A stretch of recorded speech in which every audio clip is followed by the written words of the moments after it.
আসসালামু আলাইকুম বন্ধুরা, welcome back to my YouTube channel. কেমন আছেন সবাই? আশা করি সবাই ভালো আছেন। আলহামদুলিল্লাহ, আপনাদের দোয়ায় আমি অনেক ভালো আছি। ঈদ মোবারক, ঈদ মোবারক, ঈদ মোবারক। সবাইকে ঈদের শুভেচ্ছা জানিয়ে শুরু করছি আজকের ভিডিওটি। বন্ধুরা, এটা হচ্ছে সেই দিনের ভিডিও যেদিন হচ্ছে আমরা কোরবানির গরু কেনার জন্য গিয়েছিলাম। তো দেখতেই পাচ্ছেন অনেক মানুষ সবাই হচ্ছে কোরবানির গরু কেনার জন্য আসছে, ঘুরে ঘুরে দেখতেছে। তো আমরাও দেখতেছি। এই যে গরুর হাটে গরু দেখতে আসা, এটাও কিন্তু অন্যরকম একটা আনন্দ। তো প্রত্যেক বছর গরুর হাটে আসি গরু কেনার জন্য, এবারও আসছি, খুবই ভালো লাগতেছে। আর রিজিকে যেটা থাকবে সেটাই নিয়ে হচ্ছে বাসায় ফিরবো ইনশাল্লাহ। বন্ধুরা, অনেক দেখলাম, তো দেখতে দেখতে অবশেষে একটা গরু পেয়ে গেলাম। দেখতেই পাচ্ছেন এটাই হচ্ছে আমাদের 2024 সালের কোরবানির গরু। এই গরুটাই আমাদের পছন্দ হয়েছে, তো এটাই আমরা নিতেছি। আসলে অন্ধকারে কতটুকু বোঝা যাচ্ছে আমি জানি না, পরবর্তীতে ভালোভাবে দেখতে পারবেন। এখন হচ্ছে হাসিল করাতে হবে, হাসিল করে হচ্ছে আমরা গরুটা বাসায় নিয়ে যাব।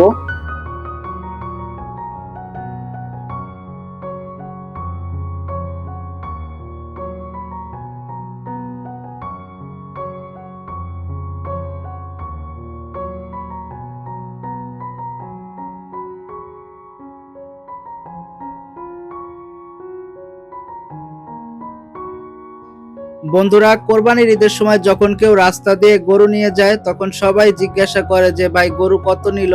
তো আমরা গরু নিয়ে বাসায় যাওয়ার পথে অনেকেই জিজ্ঞাসা করতেছিল যে ভাই গরু কত নিল। তো আমরাও দাম বলতে বলতে যাচ্ছি। বন্ধুরা, গরুটাকে বাসায় নিয়ে আসার পর গরুটা খুবই পাগলামি করতেছিল। কারণ গরুর হাটে কিন্তু গরুকে বসতে দেয় না, সারাক্ষণ তাড়া করিয়ে রাখে।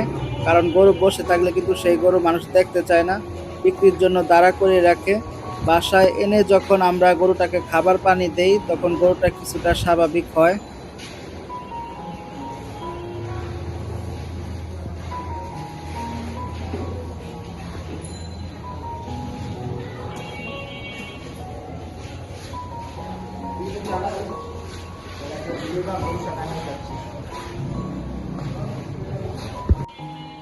বন্ধুরা, আমার কিন্তু ছোটবেলা থেকে নিজের হাতে গরুকে ঘাস খাওয়াতে অনেক ভালো লাগে। কে কে গরুকে নিজের হাতে ঘাস খাইয়েছেন কমেন্ট করে জানাবেন। এখন তো তেমন একটা সুযোগ হয় না, কারণ আমরা গরু অনেক দেরি করে আনি। গতবার চাঁদ রাতে গরু আনছিলাম। আরো কয়েক বছর আগে আমরা কিন্তু 4-5 দিন আগে গরু আনতাম, তখন গরুকে ঘাস খাওয়াইতাম, ভুসি খাওয়াইতাম, অনেক যত্ন নিতাম গরুর। অনেক ভালো লাগতো তখন। অনেক বছর পর আবার গরুকে ঘাস খাওয়াচ্ছি, তাই আবার পুরনো স্মৃতিগুলো মনে পড়ে গেল।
আর কতক্ষণ করবে?